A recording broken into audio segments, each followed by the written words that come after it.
Saludos y buenas noches. Un fuerte abrazo. Aquí estamos. Miren, está cayendo una tremenda tormenta otra vez. Tal como lo vimos ahora con el doctor Navarro. La situación climática va a seguir peor. Y fuera de irse a tomar fotos los políticos y funcionarios de este reino, fuera de irse a tomar una foto y hacer videos para hacer material para redes sociales, no ha pasado nada. Qué cosa, ¿verdad? Y está cayendo una tormentita algo, digamos, algo seria, ¿verdad? Pero bueno, esperemos que no pase a más. Pobrecita la gente que está perdiendo sus electrodomésticos, sus sillones, su ropita, todo lo demás. Qué triste, hombre. Y más ahora que no hay ni pisto para andar comprando cosas. Bueno, quiero darles la bienvenida. Esta noche vamos a hablar de economía. Fíjense que la pregunta con la que vamos a arrancar. Eh, ¿Podrá haber milagro económico en un país donde está abriéndole la puerta a la dictadura? ¿Habrá milagro económico? Digo para la gente, porque para los políticos ya vimos que ahí el milagro económico llega. Ya vimos el caso del subjefe del grupo parlamentario de Nuevas Ideas, con todo y crisis, ahí no hay nada, nada detiene el milagro económico de los políticos. Pero ¿qué pasa con el ciudadano? En una condición donde prácticamente se modifica la Constitución, se ajustan las reglas electorales, se modifica el Código Penal, se modifican las leyes, se militariza la educación.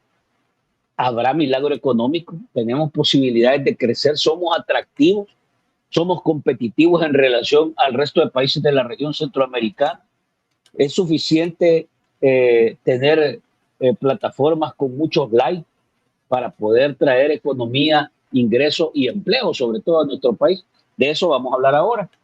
Y para eso quiero darle la bienvenida a César Villalona, que ya está con nosotros. César, buenas noches. Un gran gusto saludarte y como siempre agradecerte que hagas espacio y tiempo para estar con nosotros. Bueno, gracias a ti por invitarme. Un saludo y un saludo a tu audiencia, que es grande, que es fiel. Aquí hacemos el esfuerzo por analizar lo que está pasando, César, porque yo creo que no, y fíjate que la verdad es que por más que uno crea que se la sabe todas, la realidad a veces no supera y uno tiene que tratar de estar permanentemente tratando de interpretar qué es lo que pasa, cómo enfrentarlo, ¿verdad? Pero bueno, quiero darles la bienvenida a todos ustedes, pedirles que nos regalen su like, que nos ayuden a compartir este contenido y por supuesto que compartan con nosotros su opinión. Preguntas sobre el tema que vamos a abordar. ¿Tenemos en realidad posibilidades de que el milagro económico le llegue a la gente, a las comunidades, a los cantones, a aquellos municipios que están allá olvidados, donde ya ni alcaldes llegan? ¿Es posible que llegue el milagro económico cuando el país está caminando a un entorno de mayor represión, a un entorno de dictadura, a un entorno de autoritarismo, de concentración de poder? ¿Juegan bien combinan bien digamos, esas dos formas de llevar el país? Así que entrémosle por ahí, César. Bueno, se han dado una serie de situaciones en las últimas semanas, en lo que va de agosto, digamos, que todavía desde la perspectiva más social, informativa, ponen más complicado la situación del país. Entonces arranquemos por esa pregunta general. ¿Es posible que haya milagro económico en un país con estas características que estamos viendo? Bueno, es muy difícil. Vamos a ver. Aquí hay dos problemas. Uno tiene que ver con la situación económica en general y en particular de la finanza pública. Y la otra es el tipo de gobierno que tenemos, que genera otro tipo de problema, que tiene que ver con la inseguridad jurídica, la inseguridad política, no es atractivo para la inversión extranjera, no hay regla de juego. Entonces hay una realidad que está ahí y otra que también se va agravando por decisiones del gobierno. En el primer caso, aquí tenemos ya un acuerdo de 40 meses entre el gobierno y el Fondo Monetario Internacional. Así que la política económica ya se sabe cuál es, de aquí al 2028. pero hay metas fiscales hasta el 2030 de recorte de la deuda PIB y hasta el 35. De manera que si el gobierno se ajusta al acuerdo con el fondo y a la ley de sostenibilidad fiscal que se aprobó, ya la política está trazada. Lo que tiene que hacer el gobierno, de acuerdo a lo que está planteado ahí, es recortar gastos, no expandir su presupuesto. No lo puede expandir. La única forma de expandirlo un poquito es si aumenta impuestos. Si aumenta impuestos, si consigue dinero, podría presentar un presupuesto más grande el año que viene, un poquito más grande. Si no quiere tocar los impuestos, porque tiene miedo el gobierno, yo sé que hay problemas ahí con eso, tiene que tener un presupuesto ajustado. No puede ser expansivo. Yo estoy haciendo énfasis en el presupuesto porque, aunque la economía no es solo eso, en el caso del Estado es el único instrumento de política económica que hay, porque el país está dolarizado, no tiene margen por el lado monetario, etcétera. Por el lado comercial no puede hacer mucho. Estamos llenos de TLC con el mundo entero. Entonces, ¿qué vas a hacer en política comercial más que buscar tal vez cooperación? El Estado no fija precios, que son actividades comerciales. Entonces, lo único que tiene es un presupuesto para actuar sobre la economía, una política fiscal, aparte de las instituciones públicas, las empresas públicas que pueden hacer sus inversiones. Entonces, ¿cuál es el asunto aquí? Que ese instrumento, el presupuesto, no puede ser expansivo. Porque para que una economía se expanda, el gobierno debe gastar más, invertir más, no de manera desordenada, sino tener dinero e invertir más. ¿Cómo mejora una familia sus condiciones de vida? Bueno, la mejora, sí, con los ingresos le mejoran y le puede hacer un arreglito a la casa, cambiar una refrigeradora que ya está viejita por una nueva. Si viven 6 personas en 2 cuartos, construir un cuartito, ¿verdad? Así, o sea, tiene que expandir el gasto, mejorar el jardín, ponerle a la verja, ponerle, si solo tiene paredes, ponerle ahí otras cosas, arreglar la casa, hasta pintarla, si es una casa que ya está muy deteriorada y muy vieja. Pero si no puede gastar más esa familia y va a gastar siempre lo mismo o gastar menos, entonces todos los años esa familia va a estar peor. Porque todos los años las cosas están más caras, la casa está más deteriorada, el carro se deteriora y tienen un carrito. En fin, los ingresos deben ser crecientes en la economía, para el gobierno, para la familia, para las empresas. Las empresas deben todos los años ganar un poco más para invertir más. Eso incluye a la chiquita, a la micro, a la grande. Todas reinvierten. Pero si el ingreso no crece, si tú te pasas 10 años con el mismo ingreso, imagínate un veterano de guerra con $100 de una pensión, suponiendo que viva solo y tiene 6 años con $100. ¿Y qué puede mejorar? Y ya perdió, ya no puede comprar lo que compraba porque todo está caro, compra menos. Entonces, el presupuesto en una economía debería ser expansivo. Todos los años, lo ideal es que el gobierno de un país invierta más en salud, porque hay más necesidades. Nosotros no tenemos la población de hace 40 años, entonces hay que hacer más hospitales. Incluso hay hasta enfermedades nuevas, como el COVID. El COVID es una enfermedad que apareció en el 2020. Hay que mejorar la educación, porque además estamos en competencia con el mundo. Imagínate un retraso educativo en los últimos lugares en educación. Hay que invertir más en infraestructura, la infraestructura se daña. Hay que reparar los puentes, la carretera. Hay que generar más energía eléctrica, porque cada vez se supone que hay más empresas y más demanda de energía y más hogares. En fin, el presupuesto debe ser más grande. Claro, hay algunos gastos que no nos agradan, que no nos interesa que crezcan, como el de propaganda del gobierno, el gasto militar, los salarios de lujo, el gasto dispendioso de la Cancillería, esas cosas no. Gastar en mis universos, eso no sirve para nada, ni siquiera para atraer turistas. Pero sí en las áreas sociales, en la infraestructura hay que modernizarla. Pero resulta que este gobierno, que encontró una deuda de 19.000 millones de dólares, 19.200 y pico, ya la tiene en 33.000. Llegó a una situación de deuda sin que se vean beneficios porque la pobreza ha crecido, lo admite el gobierno. La salud está deteriorada, la educación está deteriorada, todas las variables sociales están peor. Entonces, está asfixiado con esa deuda, cuyo pago consume mucho dinero del presupuesto, y se endeudó tanto sin resultados en términos de despegue económico, reducción de la pobreza, mejoría de la salud, de la educación, sin resultado por ahí, ni la agricultura, ni la industria, nada, que terminó en manos del Fondo Monetario. Y el fondo, bueno, tiene como obligación garantizar que este gobierno no deje de pagar la deuda y le impone un programa. Y ese programa está aceptado y es de 40 meses. ¿Cuántos meses llevamos? Comenzó en enero. Estamos en agosto. Va en el 8º mes. Son 40, son 3 años y 4 meses. Y ahí le está diciendo, la relación deuda-PIB debe bajar.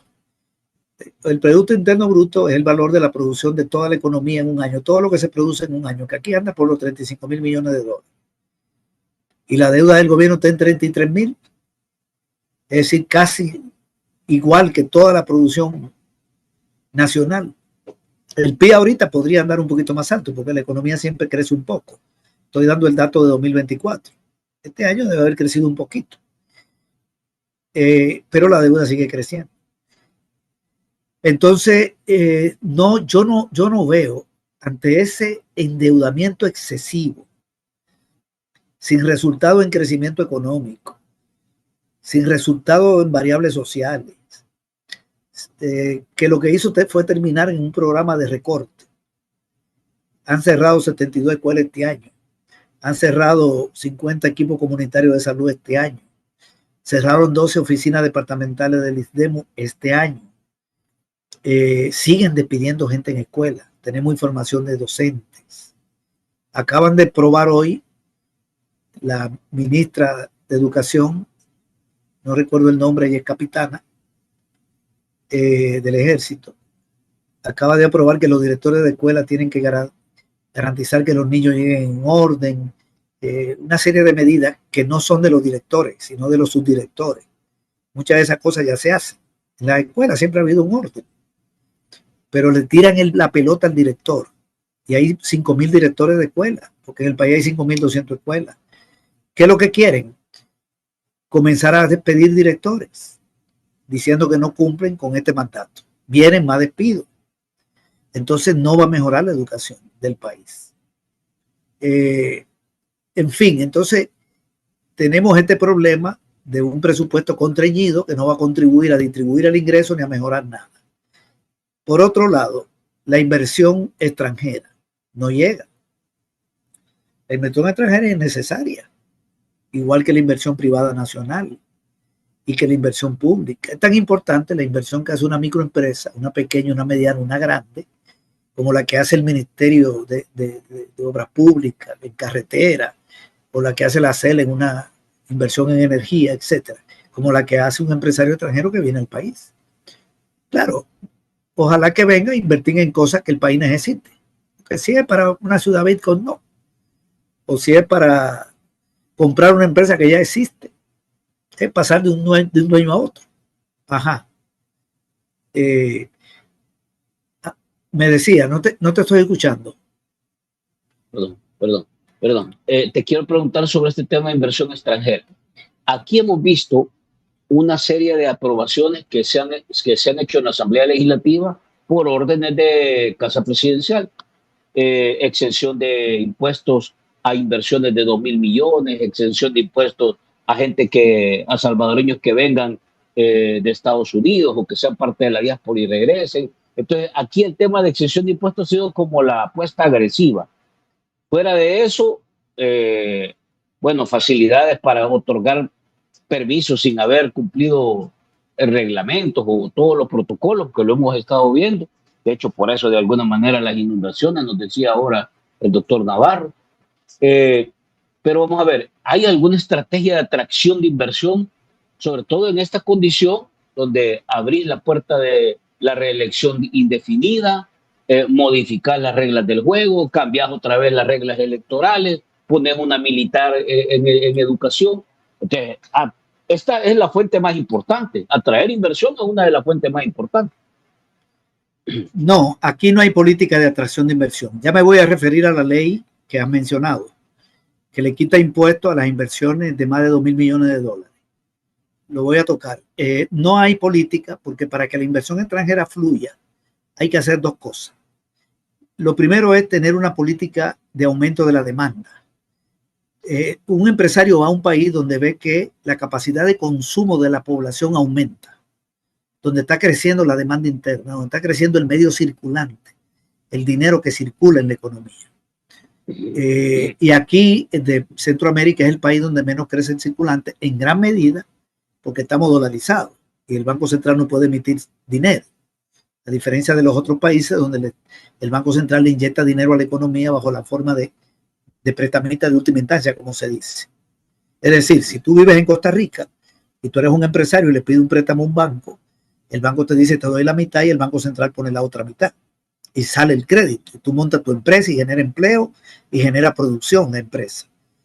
Y luego tú le pagas al banco y al Banco Central. Pero el Banco Central, cuando saca ese dinero para completar un crédito o el 20% de un crédito, crea dinero, porque ese dinero estaba en el Banco Central, en la bóveda, y se llamaba dinero desmonetizado. Al salir a la calle, ya eso se convierte en salario de la persona, se convierte en la compra que hace el empresario con ese dinero de materia prima para la empresa. Por ejemplo, si es para construir un supermercado, bueno, tiene que comprar materiales de construcción, mercancía, y entonces el dinero fluye y el gobierno recauda, porque cuando la gente compra, paga impuestos. Y luego el Banco Central recibe ese dinero cuando el empresario paga. Le paga al banco comercial y el banco comercial le pasa al Banco Central, lo que llama redescuento.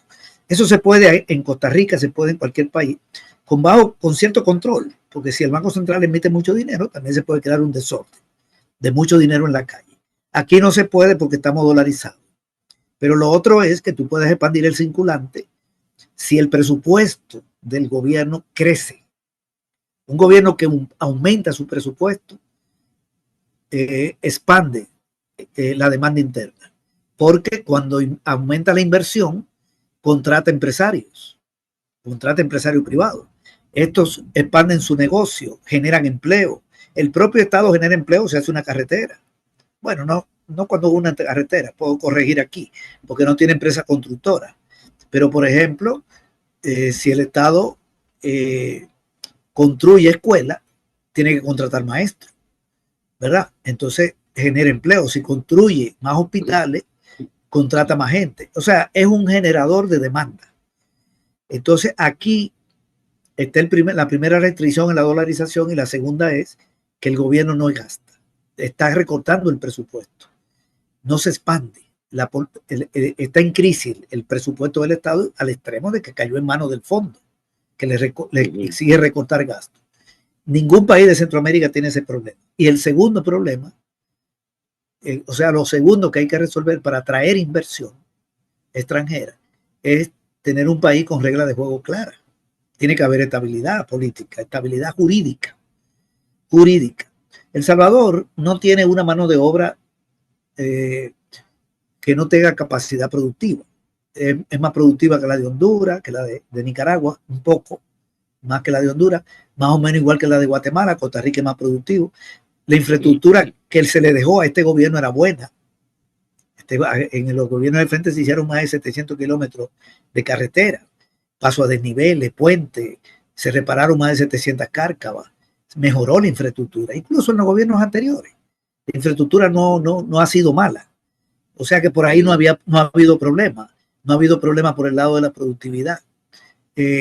Cuando Sánchez Serén se fue, yo quiero darte este dato, la inversión extranjera fue de 826 millones de dólares, 2018. Ya desde el 19 para acá no ha llegado a 800. Cada vez es más. O sea, no está en esa cifra. En el 19 cayó a 636. Ajá. Y que fíjate que te quiero contrastar esto. Esta publicación la hace ahora el diario El Salvador, porque aquí es importante desmentir, vamos a ver, no desmentir, sino contrastar. Mira lo que dice Diario El Salvador ahora, César. Aquí está en pantalla, no sé si lo estás viendo.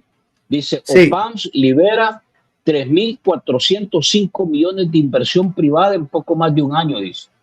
Han desempeñado un papel clave en la reactivación económica del país al liberar 3.405 millones en inversión privada en poco más de un año. Y aquí te dice que es construcción. Ahora, esto es real, es propaganda, ¿dónde están esos números? Porque el gobierno te vende y dice, aquí han venido, eso lo escuchamos todo el tiempo. Hemos crecido en inversión en turismo, hemos crecido en inversión de construcción. Aquí te dice más o menos, miren, voy a leerlo acá de este lado, porque ahí no lo logro, no lo alcanzo a ver, que está lejos del teléfono. Dice, el director de la oficina del área metropolitana de San Salvador aseguró que la entidad ha facilitado la ejecución de proyectos, lo que ha dinamizado sectores claves como la construcción, el turismo y la logística industrial, dice. Según el diario El Salvador, ¿verdad? A ver, dice, la oficina del área metropolitana ha desempeñado un papel clave en la reactivación económica del país. Y ahí dice que otra vez ha liberado 3.400 millones dice, en inversión privada, informó este señor Luis Rodríguez. Explicó que esta dinámica es posible gracias a un entorno de seguridad, agilización de trámites, el trabajo conjunto con el sector privado. 5 meses de liberamos más proyectos de 1.100 millones. A la fecha hemos llegado a 3.400 millones solo en inversión privada. Luego hay un uso turístico y hemos activado la parte logística industrial y hemos crecido en un 16%, dice. Va. Entonces, vamos a quedarnos ahí.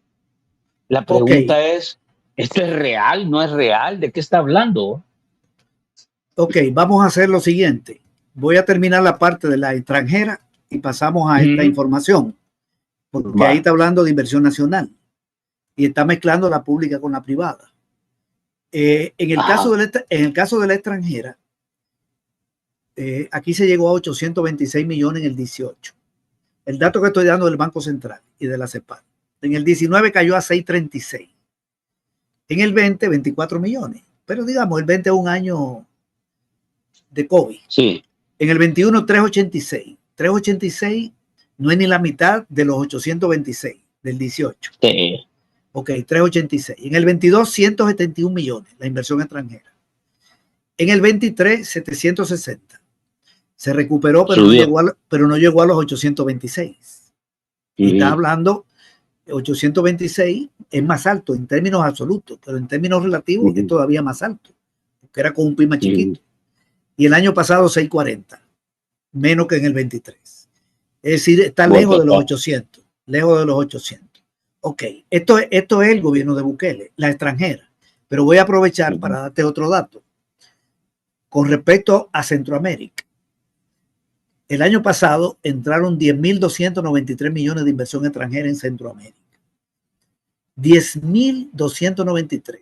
Centroamérica aquí no incluye a Panamá ni a Belice. De esos 10.293, El Salvador recibió 640, 6%. Costa Rica 5.298, 52%. 5.298. El Salvador 640. Guatemala 1.694, 16% del total. Nicaragua 1.352, 13% del total. Honduras 1.309, casi igual que Nicaragua, lo estoy dando en 13. Es decir, Costa Rica recibió el 52%, Guatemala el 16%, Nicaragua el 13%, Honduras el 13% y El Salvador el 6%. Nicaragua recibió 1.352, El Salvador 640. Honduras 1.309, El Salvador 640. O sea, menos de la mitad. Menos de la mitad de Honduras, menos de la mitad de Nicaragua.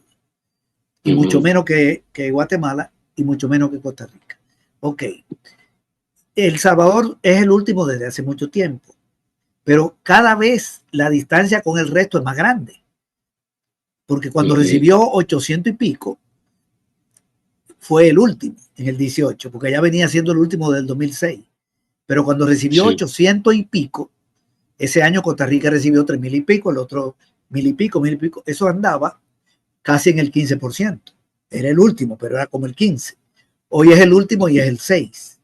En términos absolutos es menos, y en términos de comparación con Centroamérica es menos. ¿Cómo es posible?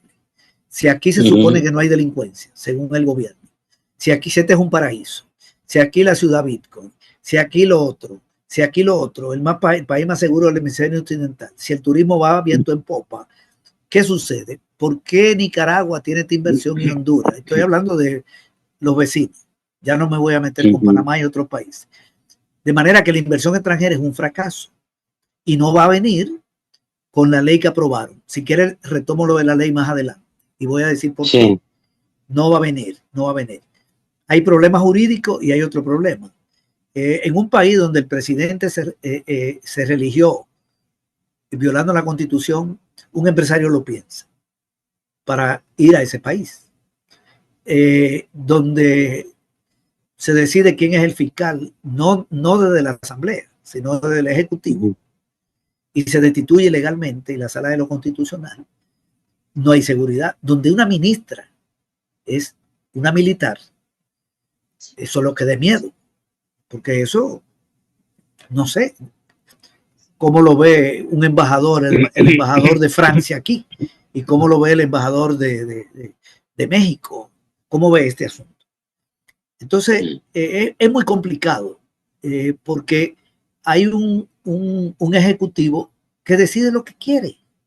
Así como decidió, por ejemplo, expropiar a Cristiani, según ellos, yo no sé si es verdad. O decidieron perseguir a Ruth Eleonora López. Hoy que capturaron a un exfuncionario del gobierno de Serén. Obligaron a un tribunal, a un juzgado, a tomar una decisión. Entonces, así mismo pueden afectar a un empresario. Ahí lo pienso. Pero está el otro problema de que no crece. La economía no crece. El circulante no crece, la demanda no crece. Ok, vamos a la inversión, al dato que salió hoy. Y después yo quiero volver a la inversión extranjera. A ver si la ley resuelve esto. Mira, lo que ha hecho esa información es mezclar la inversión privada con la pública. A mí me llama la atención que hablan de OPANs y luego hablan de privada. De privada. Una cosa es la inversión pública y otra la privada. La inversión privada en el país, lo que invierten los empresarios, anda todos los años más o menos por 4.000 millones de dólares. No con este gobierno, porque no es que no haya inversión. Claro que los empresarios invierten. Tú puedes ver mañana que un centro comercial tiene un negocio nuevo. Yo no estoy diciendo que no haya ninguna inversión. Aquí estamos hablando de que entraron 640 millones. Lo que pasa es que es muy poquito, ¿verdad? Y es menos que antes. Entonces el impacto es pequeño. Pero hasta en el año del COVID entraron 20 millones de inversión extranjera. O sea, que vino inversión extranjera. 20 millones en un país con un Producto Interno Bruto de 30.000. Eso es un centavo. Nada. Nada. Pero entró algo. Ok, entonces, claro, el gobierno, uno ve que bachea una calle. Sí, hacen un bacheo de una calle, hacen una callecita por aquí. Lo que nosotros estamos diciendo es que es una inversión muy pequeña y que incluso ha caído. En el caso de la extranjera, ha caído. No es lo mismo 800 y pico que no llegar jamás a 800 en lo que va de este gobierno. O sea, es menor que la del gobierno anterior. La palabra menor no quiere decir que no viene nada, sino que viene menos. Ok, entonces, y lo lógico es que sea creciente. Mira, Costa Rica superó los 5.000 millones. Nunca había llegado a 5.000 millones Costa Rica. Es una cosa terrible, ese nivel de inversión. Y no tienen Bitcoin, ¿verdad? Ahí lo que hay es el colón y no están dolarizados, etc. ¿Qué hay en Costa Rica? Un circulante que crece, una población que compra, mejores salarios, un estado con más dinero que tiene el 24% del dinero del país. La carga tributaria aquí es el 17%, en Nicaragua es el 24%, en Honduras es el 19%. Un gobierno que respeta las reglas de juego, etc. pero sobre todo que ven expansión. Ellos ven expansión. En Nicaragua está llegando mucha inversión china, inversión de la India, inversión rusa, pero también de empresarios. Llegan porque hay expansión. Tú ves una carretera y un consumo y un gobierno que gasta, que crea hospitales, que crea esto. Aquí lo que tiene es un gobierno que promete reparar 3.000 escuelas y ya sabemos lo que pasó. Promete, o 5.000, con perdón, promete crear 4 sedes de la UE y no crea ninguna. Promete un satélite, no hay ningún satélite, etcétera. Es promesa y nada. Pero volviendo a la nacional, la inversión privada por ahí anda. No está creciendo mucho. Siempre crece un poquito, porque si no creciera un poquito, el Producto Interno Bruto no creciera. Y nosotros tenemos un país donde el Producto Interno Bruto crece. Lo que pasa es que no crece como crecía, ni crece a nivel de Centroamérica, de otros países. En todos los países crece más que aquí, en todos. Y este año va a crecer menos que el año pasado. Y el año pasado creció menos que en el 23. En el año pasado el Banco Central habla de 2.6, de 2.4. Este año no va a llegar a 2. No va a llegar a 2 el crecimiento. Entonces es un crecimiento chiquito, chiquito. En los 10 años de gobierno del Frente hubo un crecimiento de 2.6 promedio. Con Bukele anda por 2.4. Y este año no creo que llegue a 2. Vamos a ver qué dice. Pero la tendencia no va bien. Y las necesidades son crecientes, porque cada vez hay más necesidades tecnológicas, de salud, de educación. Entonces es una economía que no despega. Ok, pero inversión privada hay. Ahora, la pública, porque ahí hicieron algo malicioso, que fue que la mezclaron. Si nos quedamos en la inversión pública, esa inversión se llama gasto de capital, que es lo que se invierte en activos fijos, en capital humano, lo que le dan al ADON. Ok, fíjate cuánto presupuestaron este año para esa inversión. Presupuestaron, entonces, aquí tengo el dato. Ajá. Es que 1.456 millones. Ajá. Es que lo que te quiero preguntar, entonces, para tenerlo claro, esto no es inversión privada y tampoco es inversión extranjera. Mayoritariamente es inversión pública que en teoría es lo que ha manejado la DON. Eso es lo que está hablando. No, porque ahí hablaban, no, es que ahí hablaban de la UPANS. Ajá. La UPANS. Y sí, menciona la palabra inversión privada. La inversión del Estado no son 3.000 millones. Ya te voy a dar el dato. La inversión de privada sí, la del Estado no. El Estado no invierte de 3.000 millones de dólares. Lo que aprobaron en el presupuesto fue 1.400 y pico. Y el año pasado 1.600 y pico. Aquí el Estado nunca ha invertido 3.000 millones de dólares. Esa es una inversión. No. Entonces, cuando tú lees la nota, ahí vi que estaban haciendo como una especie de mezcla entre... Sí, estaban poniendo como una primera piedra. Sí, entre privada y pública. Estaban haciendo una mezcla. Si nosotros no, la privada crece un poquito y anda por encima de los 3.000 millones. Ok, eso nosotros lo sabemos. Solo hay que buscar el Producto Interno Bruto y tú ves lo que es consumo. Hay una fórmula, consumo, inversión, exportaciones menos importaciones. El consumo es lo que se produce para nosotros. Es la cantidad de maíz, de frijol, de arroz. Eso no es inversión, eso es consumo, porque va al destino humano. Luego la inversión es la obra, la construcción. La inversión es la producción de maquinaria o que se haga un centro comercial. Esa es la palabra inversión. Luego está la parte que se exporta de la producción, porque tiene un destino también externo. Entonces la inversión privada anda por ahí, pero la pública no está en ese nivel. Yo te quería dar el dato de lo que aprobaron este año de inversión pública y cómo va esa inversión pública. Ok, entonces, aprobaron para este año una inversión pública que se llama ese rubro. Fíjate, tengo en mi pantalla el presupuesto. Aprobaron 1.471 millones de dólares de inversión pública. De entrada es menos que el año pasado. porque el año pasado aprobaron 1.600, aunque no lo ejecutan. Ok. En activo fijo, dijeron que iban a gastar 1.145. Ok, 1.145 millones. Luego tenían que gastar, hasta ahora, ¿tú sabes cuánto han gastado de inversión? 149 millones de dólares hasta junio. Situación presupuestaria por clasificación económica a junio 2025. Tengo en pantalla un documento del Ministerio de Hacienda, cuyo título es el siguiente: Aspectos principales de la ejecución presupuestaria de gastos a junio 2025. Página número 8. Ahí hay un cuadro. Número 3. Se llama Situación presupuestaria por clasificación económica a junio del 25 en millones de dólares. Cifras al 11 de julio. Al 11 de julio.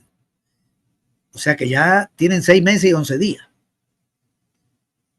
De 1.145 millones que aprobaron en activo fijo. Activo fijo es obras, es decir, carretera, puente, reparar una escuela. Eso también vale para el sector privado, pero aquí estoy hablando del público, del Estado, del Estado. ¿Quién tiene que hacer esas obras? Cuando se dice 1.145 millones en activo fijo, la hace el Ministerio de Obras Públicas. Cuando hace una carretera o un puente o mejora, la hace la DOM. La hace el Ministerio de Educación, porque el Ministerio de Educación puede construir una escuela, aunque contrate una empresa. La hace el Ministerio de Salud, si hace un hospital, contrata una empresa. Esto va a los diferentes ministerios. La Cancillería no, ¿verdad? La Cancillería no le van a poner ahí que va a ser. ¿Cuáles son los que hacen obras? Obras públicas, salud, educación, agricultura, y se hace un sistema de riego,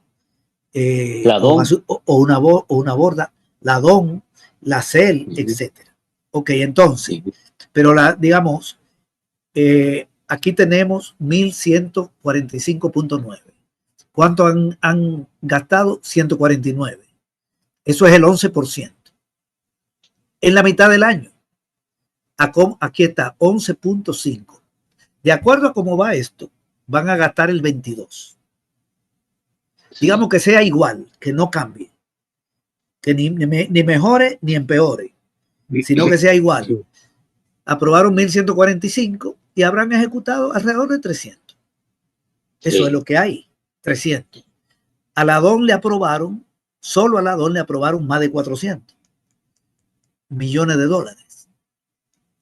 Por aquí está el dato de la DON, yo tendría que revisarlo para ver aquí en lo que tiene que ver con la transferencia y cuánto ha ejecutado. La DON nunca ejecuta ni la mitad de lo que le aprueban. Apoyo a las municipalidades, aquí aparece, voy a ver si encuentro el dato, pero imagínate, es el 11% que incluye a la DON. Sí, está claro, sí. Que ahí está la DON. O sea que si todo lo hubiera hecho la DON hubiera ejecutado 149 millones de más de 500, creo que más de 500.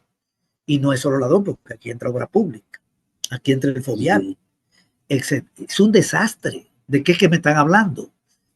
Ahora veámoslo por ministerio el gasto. Con perdón, hay otro gasto de capital que no es obra. Fíjate, que se llama inversión en capital humano. Aprobaron 82 millones de dólares. ¿Tú sabes cuánto han gastado? 12.6.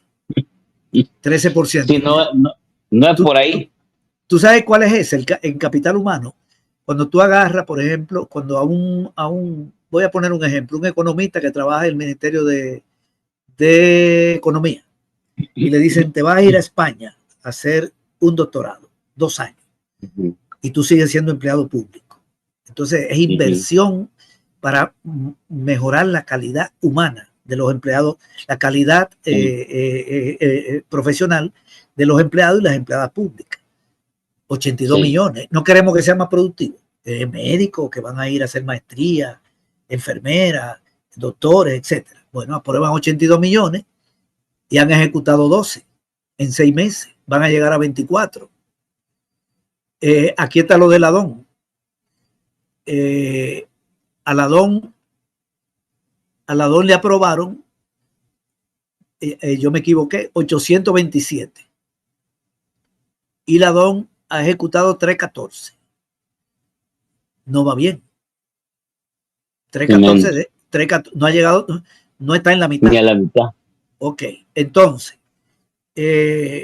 lo que sí ellos cumplen bien es la amortización de la deuda. Ahora te quiero dar el dato por ministerio, cómo van los ministerios. Mira, al Ministerio de Salud le dijeron, usted va a gastar este año 1.192 millones. Ha ejecutado en la mitad del tiempo. ¿Cuánto debió haber ejecutado? El 50, ¿verdad? Ha ejecutado el 39. 476 millones. Cuando termine el año, ¿cuánto habrá ejecutado? Cerca del 80. Y el 20, pero el 20 no es poco dinero. Sácale el 20% a 1.192 millones. Son como 250 millones. No ejecutado. Educación, 1.540.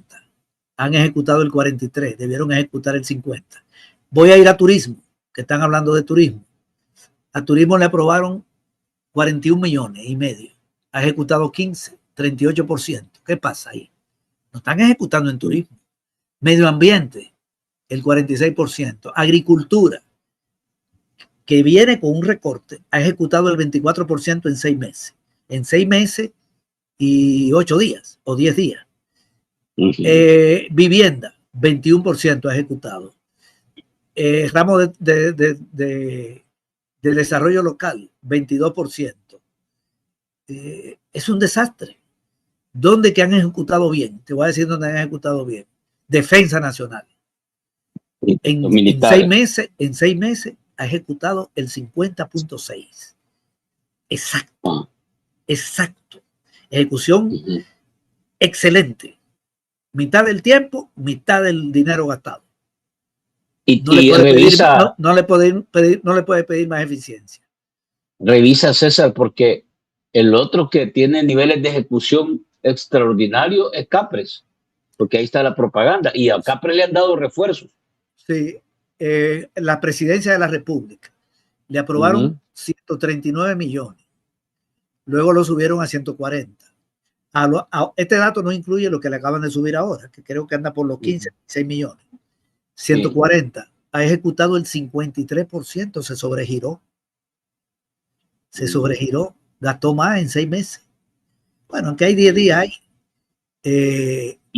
El otro que gasta, que yo no entiendo cómo es que gasta tanto dinero, es la Cancillería. ¿Sabe cuánto ha gastado la Cancillería? En 6 meses. El 76%. Debe haber algo ahí que esté pagando. Entonces, le aprobaron ¿Será el lobby? 45 millones y ya se gastó 34.5. ¿Será el lobby que ahí se paga? Lobby, video para el exterior, y hay buena vida. Es impresionante.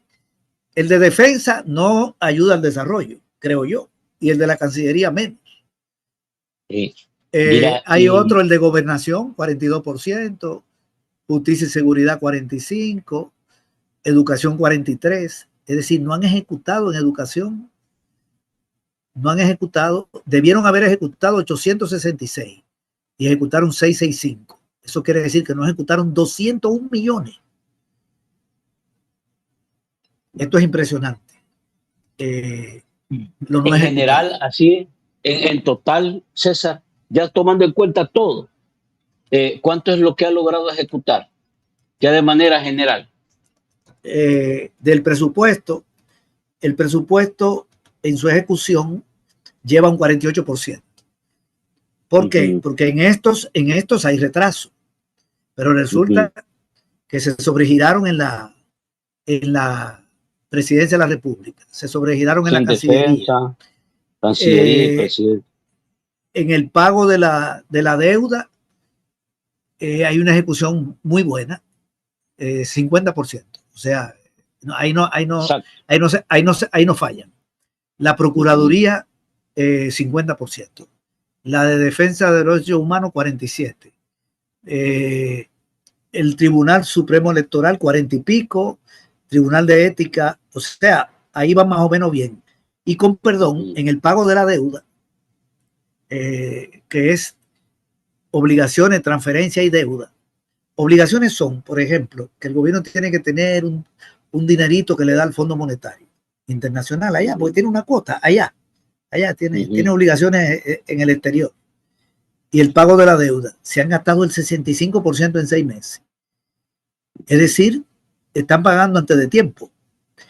3.000, le aprobaron 3.693 y han gastado 3.538, 2.306. Entonces han priorizado pagar deuda y no ejecutar en educación y no ejecutar en salud. Están pagando más de lo que estaba en el presupuesto. Yo creo que esto tiene que ver con que están pidiendo más prestado, porque también están, solo de las AFP ya han agarrado 270 millones. Y le están aprobando préstamos. El FMI le ha desembolsado más de 200. Súmaselo. Ya baja en 500 y pico. Y otros préstamos que no estaban en el presupuesto y que entonces yo me imagino que Bukele le dice, miren, no paguemos solo lo que había, porque vamos a cerrar con una deuda que ya no en 33 y no en 35.000. También paguemos un poquito más de lo que presupuestamos, para que la deuda crezca, pero no tanto, porque va a crecer. La deuda va a cerrar el año más alta. Ya de hecho está en casi $1.000 millones más alta que en diciembre del 24, que cerró en 32.000 y algo, y ya supera un poquito los 33.000. Entonces, se han sobregirado en la Cancillería y en el pago de deuda, fundamentalmente ahí, y en CAPRE. Y militares. Y los militares, una ejecución perfecta, 50%. Ahí es mecánico, porque ahí prácticamente todo es salario, mantenimiento. O sea, ¿qué hace un militar? Ahí no están construyendo nada. Ahí casi todo es remuneración y pago de pensión, etcétera. Y eso se paga, ¿verdad? Con los militares no fallan. Entonces, bueno, cuando tú ves a qué voy, volviendo al tema de la inversión, ¿de dónde que sale ese dato? Y cuando vemos la inversión del año pasado de lo que aprobaron, ejecutaron como el 60%, 55-60%. Nunca aquí ningún gobierno, ni este ni ningún otro, ha invertido 3.000 millones. Este presupuesto es mucho más alto que los presupuestos anteriores, porque cada año tú no puedes tener el presupuesto de hoy de la época de Cristiani. ¿Verdad? No. El que encontró Funen no es el que dejó Serén, sino que los presupuestos suben. Este año, por primera vez baja, porque como llegaron a un nivel de endeudamiento tan grande, una crisis de pago de deuda, tuvieron que hacer un recorte. Pero en todo caso, César, vamos a ver, para más o menos ir saliendo de esto, si esto es inversión privada, porque ahí habla, yo creo que ellos revuelven todo, pública, privada. Es que lo revolvieron. Tratan de hacer un volumen, sí. ¿Verdad? Y sí. Lo estaba revisando y habla de turismo y habla de todo, ¿verdad? Ahora, si ese dinero entrara, ya sea por inversión privada local o inversión extranjera, no debería de sentirse, porque prácticamente el tema del empleo está complicado. Y ahí vamos a la pregunta inicial, ¿verdad? El milagro económico para la gente. Es decir, ¿por qué la gente no percibe ni siquiera obras, no percibe acciones, no percibe trabajo comunitario, no percibe que las instituciones resuelven?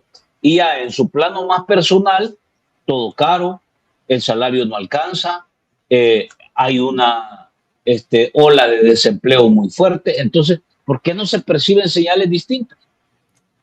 Bueno, porque está gastando menos que el año pasado. Todos los ministerios, 15 ministerios tuvieron recorte. La inversión pública tuvo recorte. Para colmo, no ejecutan lo aprobado. Tú podrías decir, bueno, sí, pero siempre hay inversión. Sí, claro, el Fovial tiene que reparar la carretera. Yo no quiero decir que no hay ninguna reparación, pero es una calle que se daña y la arregla. No es una expansión. Aquí nosotros no vemos una expansión. Yo te pregunto, ¿qué proyecto energético hay en este país? Un proyecto energético nuevo de este gobierno. Por ejemplo, cuando gobernó el Frente, aquí se hizo energía solar. Hubo proyectos de energía solar. Bueno, lo de la presa. Una inversión que hubo en una presa, solo ahí, pero es una energía que ya existe. Y además, en esas instalaciones siempre hay que invertir, porque si tú no inviertes, se te va a deteriorar la maquinaria. Solo en el mantenimiento de una planta tiene que gastar dinero y eso es inversión. No, o sea, bueno, tiene que haber inversión. Por ejemplo, tú vives en una colonia, te reparan la calle. Claro, te repararon la calle y luego se va a ir dañando. Hay que repararla de nuevo, pero no es una calle nueva. No construyeron otra calle. No construyeron otra calle. No es como que tire un camino rural, haga una carretera nueva, haga un puente nuevo. Ahora, quiero preguntarte esto, César, porque de esto que hemos escuchado, de todo lo que has planteado tú, aquí hablas de inversión, sobre todo en educación, que es donde han aparecido los casos. En educación, hace un par de días, apareció una publicación, una investigación que hace, creo que fue el Diario de Hoy, donde expone que empresas guatemaltecas que tenían, que se habían inscrito aquí en el país y 2 meses después logran un contrato millonario en la DOM de alrededor de 8.5 millones para reparar un conjunto de escuelas.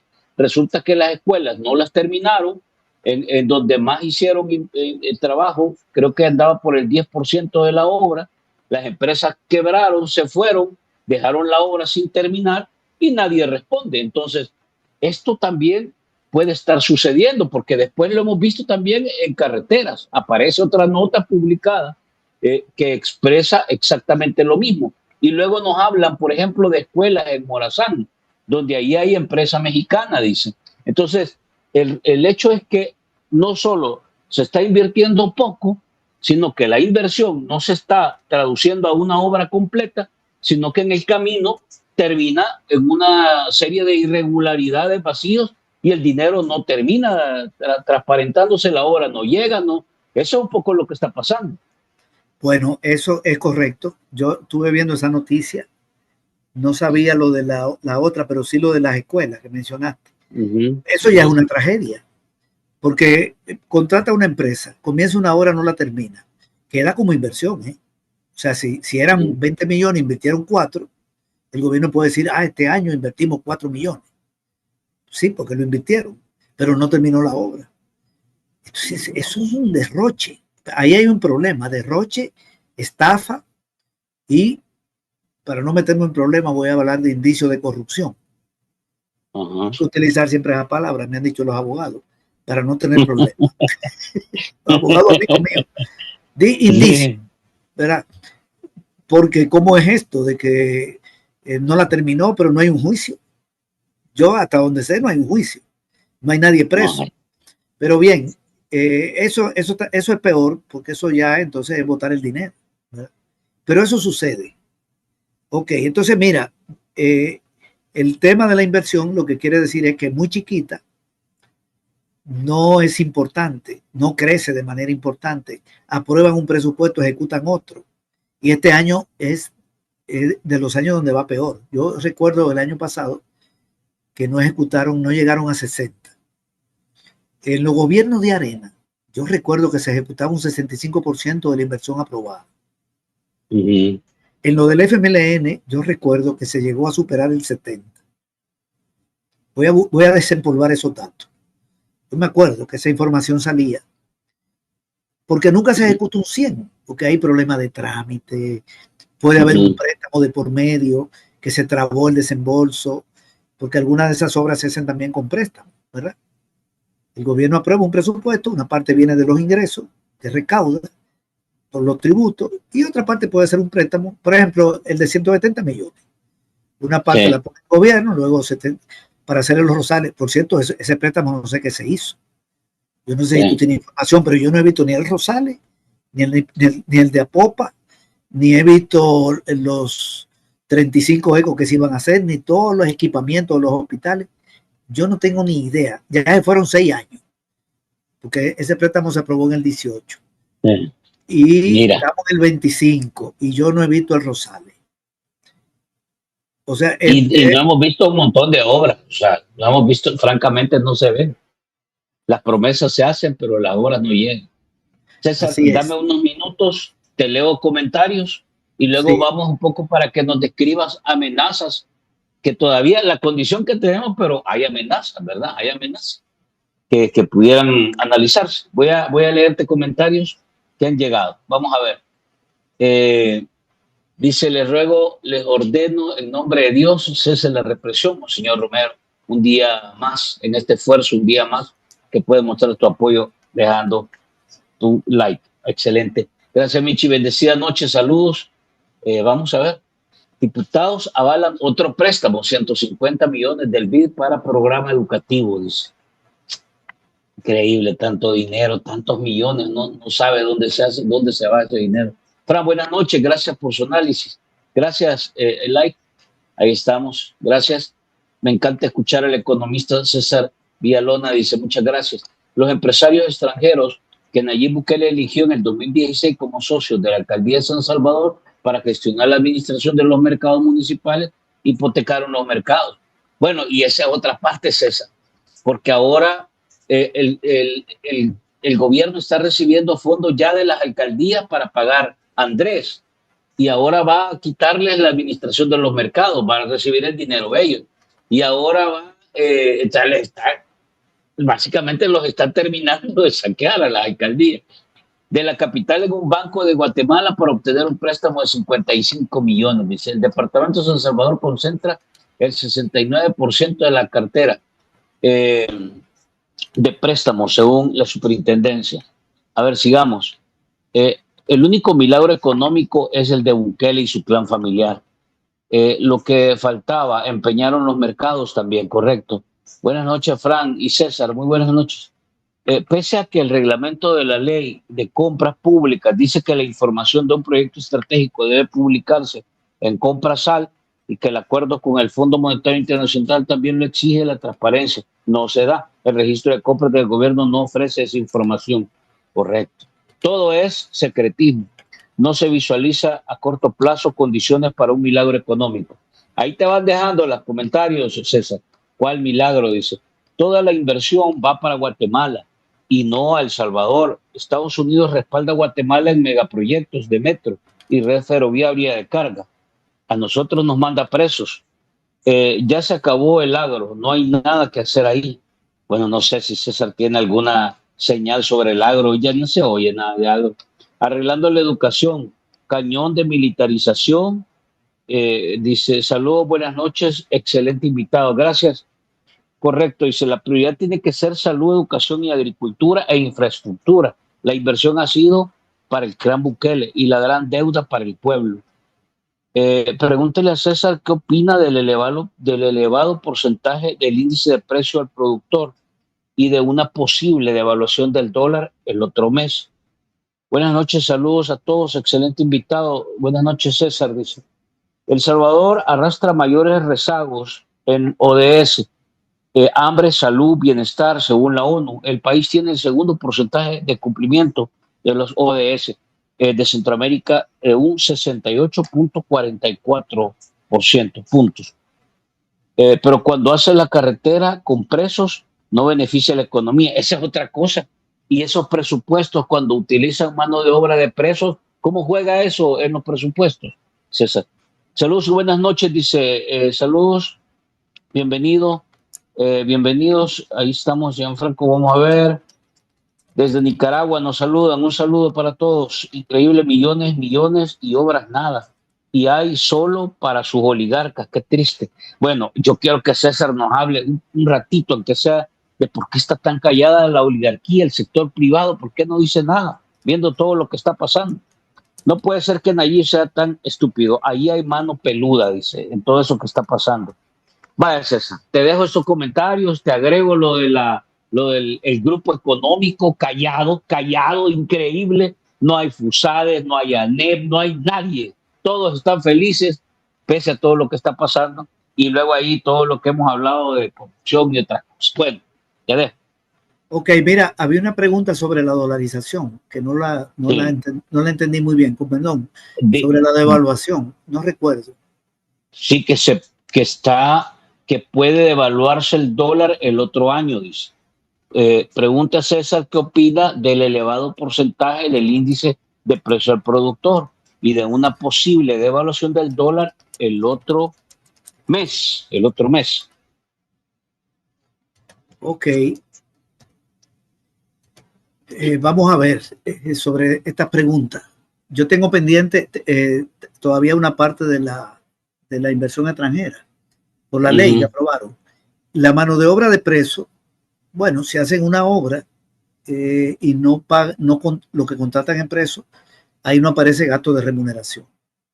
¿Verdad? Se supone que debería salir más barato, porque al preso no le pagan. Si contratan personas para hacer una carretera, entonces sí hay que pagar salario. A esa mano de obra no se le paga. Lo que tiene es que la sacan, trabaja y regresa a la cárcel. Le podrían dar un poco de comida, pero igual come en la cárcel, ¿verdad? Entonces eso es mano de obra gratis. ¿Cómo entra en el presupuesto? No hay pago de remuneración. Se supone que eso para el Estado sale más barato. Debería hacer más obras. Acuérdate que está contratando empresas. Está contratando empresas. O sea, se está contratando empresas. Los reclusos, digamos, en fase de confianza están haciendo obra, pero con empresas contratadas. Así más o menos es lo que uno entiende. Si es con empresa privada, también se ahorran el gasto de remuneración. Tú mantienes al preso con los impuestos y el preso trabaja gratis para el empresario. Porque la persona presa está en una cárcel y esa cárcel funciona con los gastos del Estado. Y alguna comida recibe. Y alguna comida recibe. Y si va como mano de obra gratis, bueno, para un empresario, hay denuncias de que incluso empresas de la familia también, yo no lo puedo probar, pero han salido incluso fotos de que en tal sitio, yo no lo sé, pero lo que puedo decir es que si eso ocurre, el empresario entonces no tiene gasto, no tiene costo salarial, la ganancia sube. ¿Verdad? Es trabajo esclavo, prácticamente. Peor, porque el esclavo le tenía que dar la alimentación al esclavo, el esclavista al esclavo. Aquí la alimentación la da el Estado y trabaja gratis para un empresario. El esclavo no era mano de obra gratis. Había que alimentarlo. Le decían, usted come también. Usted produce, pero también saque su comida. Ok, aquí ni siquiera eso. Si es así. El índice de precio al productor ha estado creciendo y eso se refleja en la cadena de producción. Hay varios índices de productor a mayorista, de mayorista a minorista, minorista a consumidor, que es donde se mide la inflación. Y esto tiene que ver con alza de costo. Hay un crecimiento pequeño de ese índice. Ahora, ya que salió esa pregunta, el costo de la vida ha crecido. El costo de la vida aumentó en junio. En junio aumentó en $14 en el área urbana. Aprovecho para dar este dato. Y en el área rural aumentó en $10. 14 en el área urbana y 10 en la rural. El costo de la vida estaba en $506. Perdón, estaba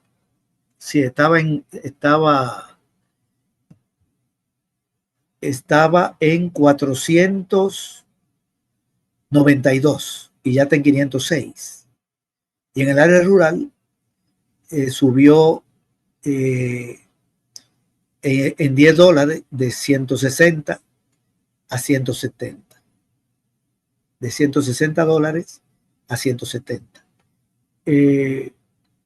O sea, de 360 a 370, porque ahí hay menos producto.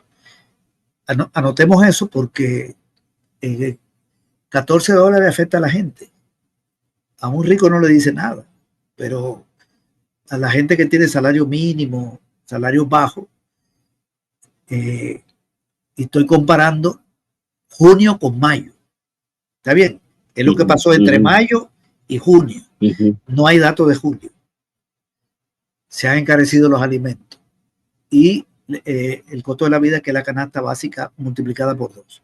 Ok, la oligarquía apoya al gobierno porque este es un gobierno que es represivo contra la izquierda. Los enemigos de los oligarcas aquí era el FMLN, el Movimiento Popular, la izquierda. La oligarquía tenía su partido, Arena, y no quería a la izquierda. Bueno, entonces Bukele apareció y le ha dado golpe a la izquierda. Hay muchísima gente en el exilio, gente presa. Hoy apresaron a Benito Lara.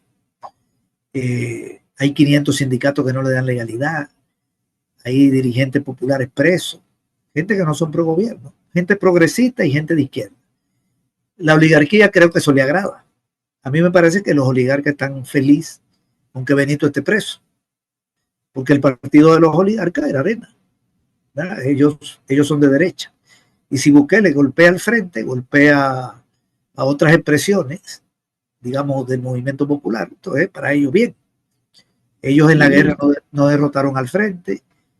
Arena gobernó 20 años, pero luego tuvo 2 derrotas. Entonces Bukele está haciendo un trabajo que ellos no pudieron hacer, que es golpear, y sigue golpeando. Entonces, obviamente están con él. Incluso dan declaraciones públicas. El más rico. Pero la política que han adoptado es la siguiente, es no hablar. O sea, la ANE desapareció de la opinión pública. No andan elogiando al gobierno, sino que no dicen nada. Como tú decías, callado. Es una forma de apoyar. La ASI, FUSADE, etc. Y además felicitaron a Bukele cuando ganó las elecciones del año pasado, presidenciales. Ahí salió la ANE, la ASI, la Cámara de Comercio, creo que Camagro, creo que Avanza, incluso creo que hasta el gremio de las AFP, Avanza no, tiene otro nombre, Avanza es la de los banqueros. Entonces, ellos están con nuevas ideas. Roberto Criet es un defensor público de Bukele, justificó la destitución del fiscal y de la sala de lo constitucional. Dicen que el país va bien. El de la ASI es un elogiador del gobierno, a pesar de lo siguiente. Voy a aprovechar para darte esta información. Fíjate que la producción industrial del país va muy mal. El agro va mal. El agro, en los 6 años de Bukele, si incluimos 19 y 24, 5 años, digamos, porque no está el 25 completo, tuvo una tasa de crecimiento de -1. O sea que se produce menos que en el 18. Menos que en el 18. Y la industria -3.2. La industria produce menos que en el 18. Menos que en el 23, que en el 22, que en el 21, que el 20, que el 19 y que el 18. Y este año, el índice de volumen de actividad económica de la industria registra una caída de 3%. Aquí lo tengo. Es decir, que este año el sector industrial va a tener una caída de 3%, porque el dato que estoy dando es hasta julio. Yo no sé si tendrá una variación en lo que queda de año. No veo razones. En estos días va a cerrar una empresa, una maquila, que es industria, y va a despedir 575 personas. Ya salió la denuncia de un sindicato, de Fetrajusal. Tiene que ver con que la maquila está muy mal, la crisis en Estados Unidos, están cayendo las exportaciones. Pero no solo eso, sino que aquí no ha habido una política de apoyo al sector industrial. Y el sector industrial, que aportaba el 16% del PIB, hoy aporta el 14%. El país se está desindustrializando. Este es un dato importante, que hay pocos análisis sobre esto. No lo ha hecho nadie, no lo he hecho yo, no lo ha hecho nadie. Hasta donde yo conozco. No hay un estudio sobre la desindustrialización. Pero yo le estoy dando seguimiento a algunos indicadores, aunque no he escrito nada, y veo lo siguiente. El PIB industrial aportaba, cuando se dice Producto Interno Bruto, digamos, el Producto Interno Bruto de El Salvador, el valor de la producción son 35.000 millones, 2024. El sector industrial aporta tanto, el comercio aporta tanto, muchos sectores aportan, porque en el país se producen bienes y se producen servicios. ¿Cuál es el sector que más aportaba al PIB cuando llegó Bukele? La industria, con el 16%.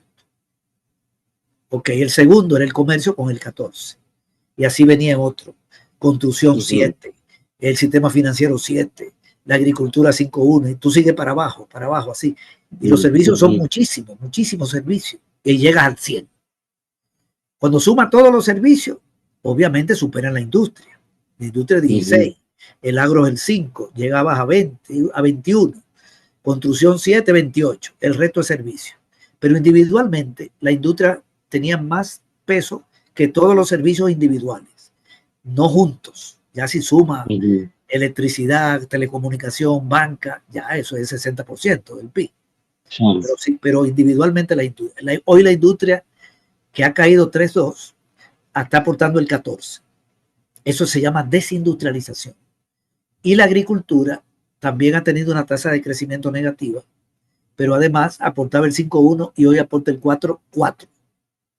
Es decir, que la base material de la economía, la base material principal, que es la industria y el sector agropecuario, que es agricultura, silvicultura, pesca, ganadería, y la industria, que tiene un montón de ramas, ¿verdad? Textil, alimento, metalmecánica, han disminuido. En el caso del sector construcción, su peso se ha mantenido en alrededor de 6.87.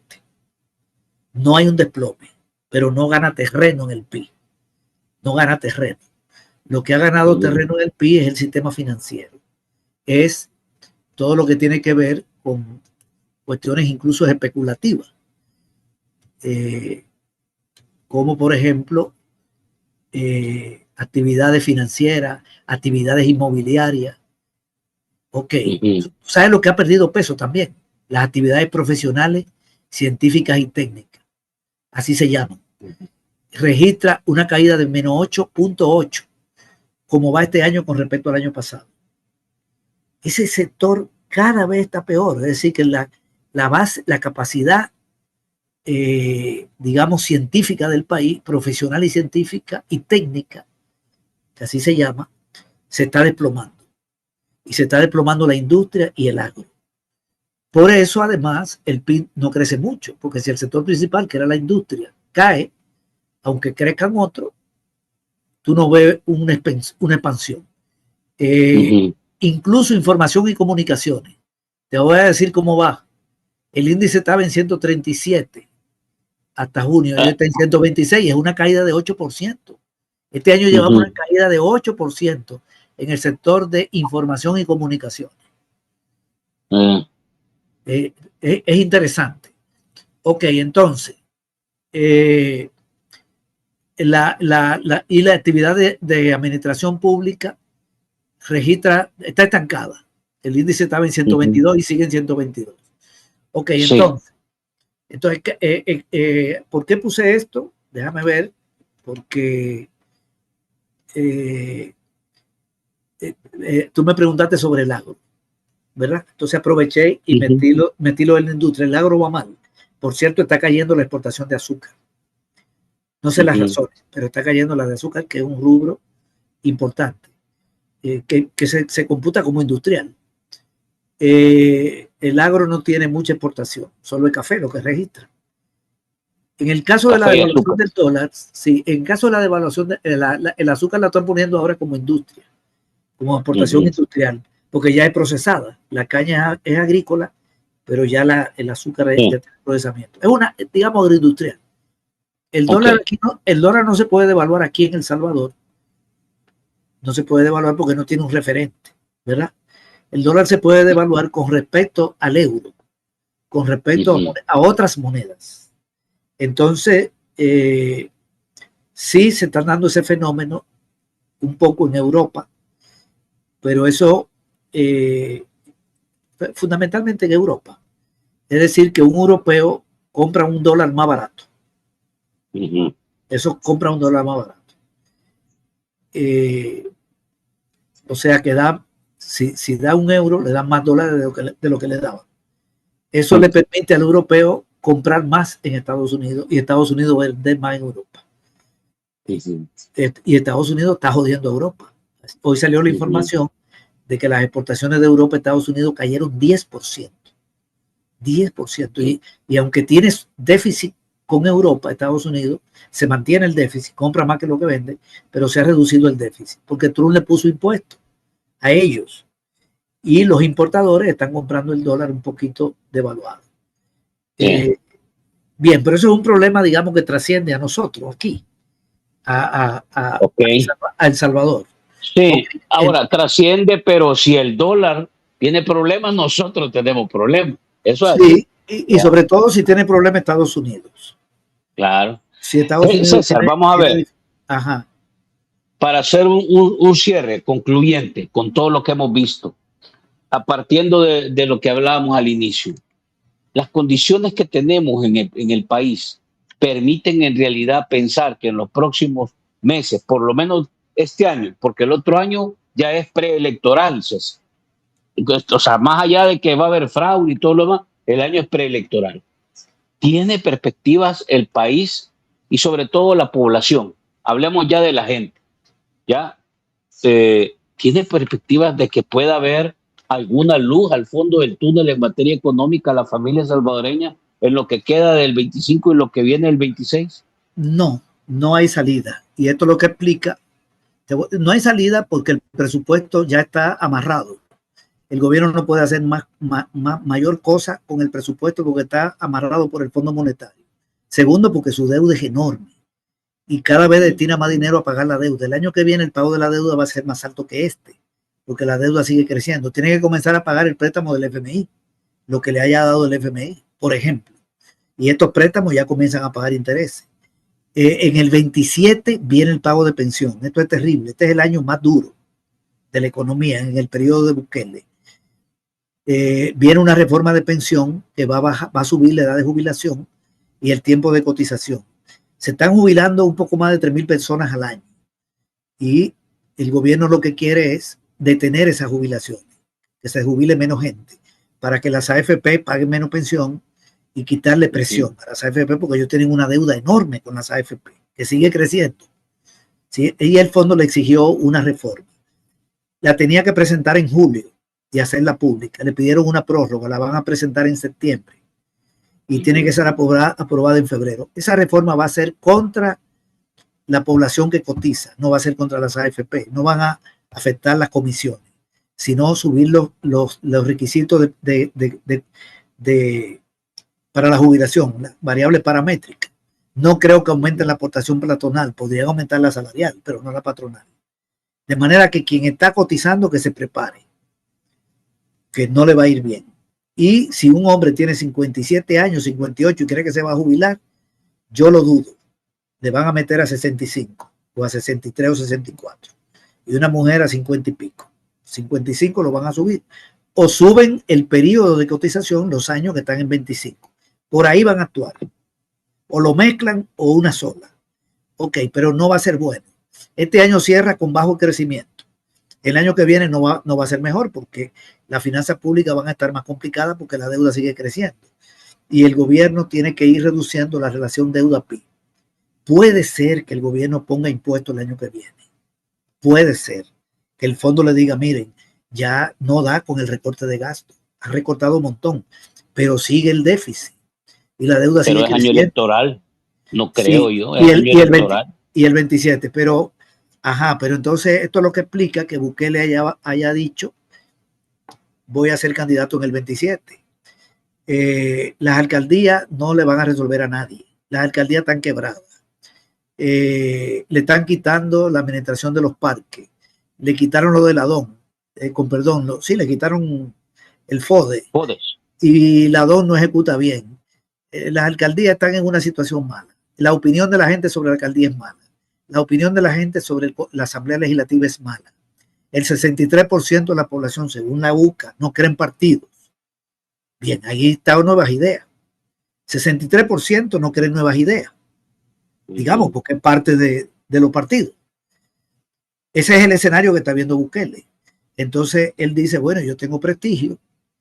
Según él, yo tengo prestigio, déjame juntar estas elecciones para garantizar no perder diputaciones y no perder alcaldía. Esa es una expresión de que reconoce que la situación al 27 no va a ser buena. Sí, es un año preelectoral, es correcto. Tal vez no se atrevan pero Bukele puede buscar una forma de hacerlo y decir, la culpa es de Serén, la culpa es de Martínez, la culpa es de Colón, porque aquí Colón no sabemos, o que Dios le dijo que lo haga, o sea, hay todo un aparato ideológico para eso. Pero las finanzas no van a mejorar y la deuda tampoco. Y no va a haber incremento de inversión privada. Y en esto te quería cerrar. De que no viene nada bueno. No viene nada bueno. Nosotros vamos a seguir con una economía mediocre, con crecimiento de 2, 2,1, 1,8.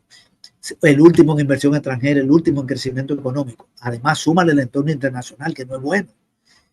Están recortados las tasas de crecimiento a nivel de la economía mundial. La que crece la India 6, China 5, pero nosotros no tenemos vínculo con la India ni con China. Nosotros tenemos Centroamérica y Estados Unidos.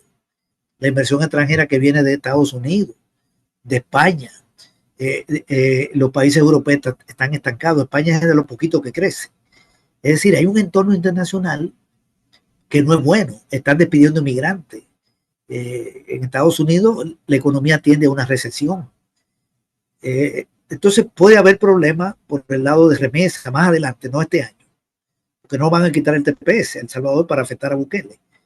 Pero el daño de la economía de Estados Unidos, la pérdida de empleo y la expulsión de migrantes, que eso sí está creciendo, incluyendo salvadoreños, se va a reflejar más adelante. Este año las remesas han crecido en todos los países. En Honduras 15%, aquí 16%, en Dominicana estuve revisando los datos, crecimiento, porque la gente dijo, como me van a expulsar, como le van a poner impuestos, mandemos dinero. Se han adelantado, pero eso no es una mecánica permanente. Entonces el entorno internacional es malo y el entorno interno no es bueno, el presupuesto, la deuda.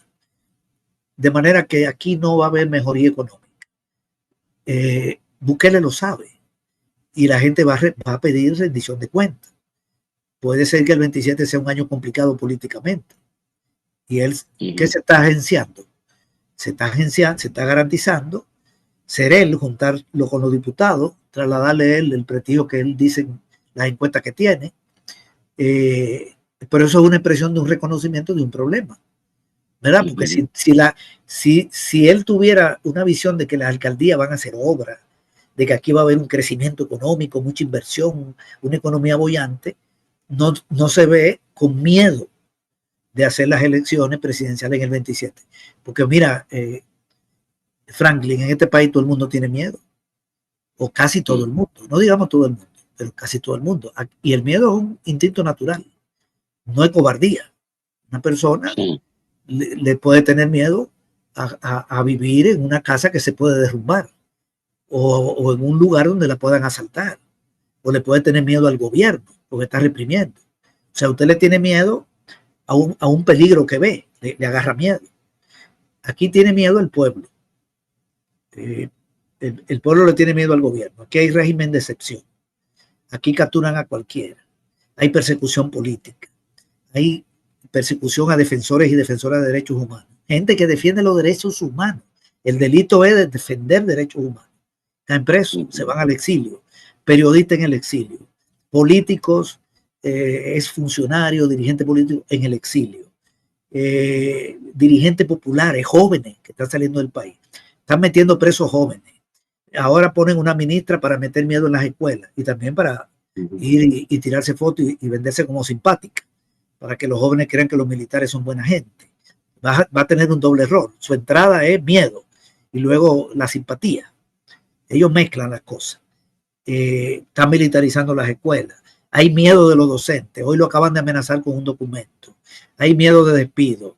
Tiene miedo a aquella persona que el ingreso no le alcanza y que ve que las cosas son más caras. Puede caer en la pobreza. Una persona de capa media que dice el ingreso no me alcanza y no voy a pagar el crédito. Tengo este carro, me endeudé para comprar un carro, una casa.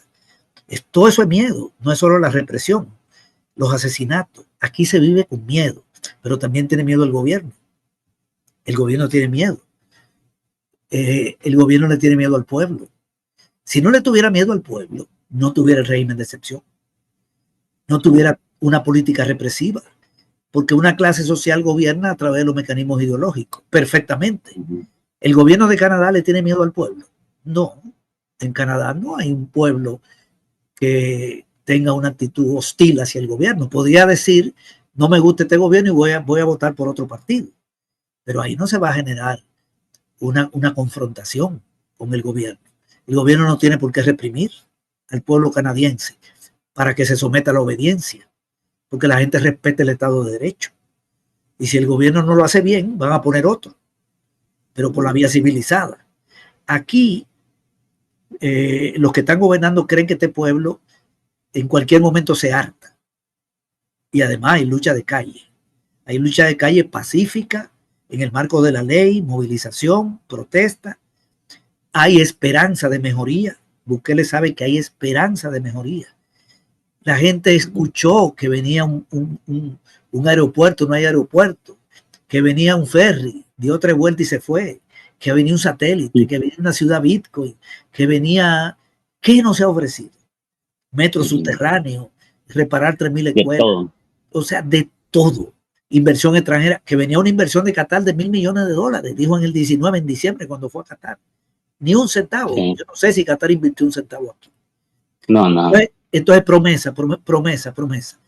Las cosas están caras, los salarios golpeados, las pensiones golpeadas. Viene una reforma de pensión que va a afectar. Están despidiendo empleados y empleadas públicas, recortando la inversión pública. Entonces, ¿cómo tú vas a seguir manipulando la mente de la gente? Hay temor en los gobernantes y también tienen miedo porque si ellos pierden el control del Estado, si ellos salieran del control del Estado, aquí hay gente que va a tener que rendir cuenta por la destitución ilegal del fiscal, por la destitución ilegal de los magistrados de la sala, por la elección ilegal de los magistrados de la sala. El fiscal va a tener que rendir cuenta, va a tener que rendir cuenta los gobernantes por el golpe de Estado a la Asamblea Legislativa en el 2020. La reelección inconstitucional fue aprobada por el tribunal. Aquí algún día va a haber que normalizar la situación y la gente tiene que decir, bueno, nosotros violamos la ley. Y está el tema de la corrupción. Dejar el gobierno con los indicios de corrupción que hay es un peligro. De manera que tiene tanto miedo el que vive en un barrio como el más alto funcionario público. El Salvador es el país del miedo. Aquí nosotros no estamos tranquilos, ninguno. Sí. Cualquiera puede tener problemas. Bien, finalmente la inversión extranjera, otra promesa. Van a entrar inversión extranjera. Aprueban que si viene un empresario invierte $2.000 millones, no va a pagar impuestos. ¿Qué empresario va a invertir $2.000 millones en El Salvador? Es imposible. La inversión extranjera más alta de la historia de El Salvador fue de 1.400 y pico de millones en el año 2018. Estaba gobernando Saca. ¿Cuánto entró ese año que estaba gobernando Saca? Ese año entraron al país 2007, 1.551 millones. La más alta de la historia. Ni un año para atrás, ni un año para adelante. ¿Por qué entró tanto dinero en el 7? Porque los empresarios salvadoreños vendieron los bancos. 12 bancos, 11. Vendieron 2 AFP, van 13 empresas. Y vendieron las empresas de seguro que eran como 10. ¿Cuántas llevo? 23. Vendieron todo eso, fue un combo. La inversión extranjera tiene 2 modalidades. Una es que un colombiano, para poner un ejemplo, un mexicano viene y monta una industria. Pero la otra es que venga y compre una industria. Son 2 formas. En los 2 casos se computa como inversión extranjera. En el primer caso hay una empresa nueva. En el segundo, una empresa pasa de un dueño nacional a un dueño. Ok, ese año esa inversión no sirvió de nada, porque fue pasar los bancos de Cristiani a del Citigroup de Estados Unidos, le pusieron el Citi. Pasar el salvadoreño, que se llamaba salvadoreño, y pasó a llamarse, creo que fue, no recuerdo el nombre, compraron unos ingleses. Vendieron Credomati, vendieron el Agrícola y le cambiaron el nombre. No, ese no le cambiaron el nombre. Y el del comercio que le pusieron Scotiabank. Al salvadoreño le pusieron Da Vivienda. Pero eran 11 bancos. Vendieron los chiquitos también. Perdón, 9, porque hay 2 del Estado. El de fomento y el hipotecario. y las dos AFP. ¿Quiénes compraron todo eso? Empresarios de Estados Unidos, ingleses, hondureños, panameños y colombianos que se metieron en el Banco Agrícola y en las AFP. 1.551. Jamás hemos tenido esa cifra, pero no vino un empresario a crear una empresa, ni fue un empresario. Fueron muchos empresarios, muchísimos, que compraron 20 y pico de empresas, no una. Entonces, ¿cómo va a venir un empresario a montar una empresa para producir, invertir 2.000 millones de dólares?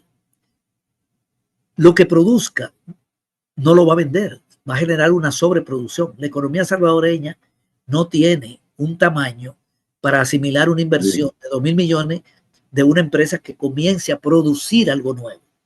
Podría venir. ¿Y por qué se hace eso entonces? ¿Por qué se hace eso entonces? Vamos a ver. Te voy a dar una opinión al final, pero voy a dar otra argumentación. A ver. Calleja invirtió en Colombia 1.000 millones de dólares. Ese es el dato. Compró una cadena de supermercados. 1.000 millones. Para Colombia eso es irrelevante. Relevante hubiera sido que él hubiera invertido para producir algo nuevo. Nada, un supermercado de un colombiano y es de Calleja. ¿Qué cambió? Nada. Dueño. Ya el dueño. La ganancia del otro ahora va a ser de él. A él le va bien. La CEPAL se alarmó y la CEPAL dijo que esa es una de las inversiones extranjeras más grandes de un empresario en América Latina, entre las 20 más grandes de América Latina. No estoy hablando de El Salvador. América Latina incluye a Brasil, que es la economía 9 del mundo, incluye a México, que es la economía 12, con un PIB de 1 billón y pico. Dijeron, pero ¿cómo? ¿De dónde salió un empresario capaz de invertir 1.000 millones?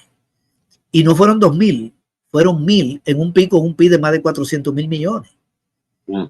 Que lo puede encajar. En Colombia tú puedes montar una empresa, invertir 1.000 millones, que produzca zapatos y encuentra mercado. Si invierte por 2.000, te aseguro que no encuentra mercado, que va a haber sobreproducción. Pero en El Salvador el PIB son 35.000 millones, en Colombia son 400.000. Sí. Y no llegó a invertir 2.000, sino 1.000. ¿De dónde que sacan esto? Que alguien va a venir a eso. Bueno, aquí hay un problema, que es la venta de promesa. Esto es lo primero. De nuevo, Qatar va a invertir 1.000 millones. A todo el mundo le encanta esa palabra, inversión extranjera. ¿Qué le dice eso a la población? A la población eso le dice, bueno, pues entonces este país va bien, van a venir empresarios a invertir, habrá empleo. Este país se va a modernizar. Qué bien le está yendo a El Salvador, bien inversión extranjera. Incluso a una persona que tiene un buen empleo, que no está esperando que le den empleo, los que vienen. Se ve como que se está modernizando El Salvador, estamos con este gobierno, qué bueno que vienen inversiones. Entonces hay entra dentro de la misma lógica de la ciudad Bitcoin, del satélite, de la energía nuclear, de la minería. ¿Dónde está la energía nuclear? ¿Dónde está el Google? Bueno, entra ahí. Pero también podría pasar otra cosa, un poco rara, podría pasar a otra cosa. Pero antes de eso, fíjate que Roberto Criete es el más rico. Y Roberto Criete tiene activo por 7.200 millones.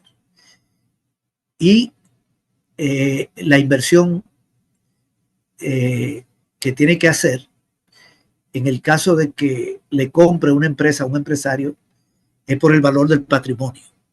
El patrimonio no es el activo. El patrimonio de todas las empresas de ese señor no son 7.000 millones. 7.200 millones es el activo. El activo es, lo voy a poner así, yo tengo una industria. El activo es el terreno, la máquina, la materia prima, todo, el carro, todo lo que yo tengo, todo. Ese es el activo. A eso yo le quito el pasivo. ¿Qué es el pasivo? Lo que yo debo. Yo tengo un préstamo de 40 millones. Entonces, eso es pasivo. Le debo a los proveedores. Tengo que pagarle a los proveedores. Y caigo en una variable que se llama patrimonio. Lo que tengo menos lo que debo me da el patrimonio. Cuando tú le saques el patrimonio a las empresas de este señor, de Roberto Criete, caen de 7.000 millones de dólares. Creo yo que podrían caer alrededor de 4.000 o 4.500 millones. Ok, eso es lo que él tiene. De manera que él, aquí nadie puede, y no es una empresa. ¿Cuántas empresas tiene? Dollar City, Aeroman, Holcim, son como 60. Entonces, ¿qué empresario le va a comprar a él una empresa con un patrimonio de 2.000 millones? Ninguna empresa de Criete vale 2.000 millones. Valen 7.200 millones todas sus empresas. Todas. Entonces no hay posibilidad. Ninguna empresa de este país, ninguna vale 2.000 millones. Ni el activo, y mucho menos el patrimonio. De manera que eso de que le va a comprar a otro está descartado. Podría comprársela como estos que compraron 22 empresas por 1.500 y no llegaron a 2.000. Sí. Y no se hubieran beneficiado de la ley. No se hubieran beneficiado porque tiene que ser un empresario. No los colombianos, los hondureños, los japoneses, no, es un empresario y no fue un empresario. No tenemos capacidad de ese nivel de inversión. Mira, hay gente que no tiene idea hay muchas formas de ser analfabeto. Ser analfabeto es no saber leer y escribir. Pero ser analfabeto también es creer que, por ejemplo, una persona puede creer que César Villalona es un futbolista de la misma talla de Cristiano Ronaldo o de Lionel Messi. Una persona que cree eso tiene una especie de analfabetismo. Eso se llama que no relaciona valores. No tiene idea de las dimensiones.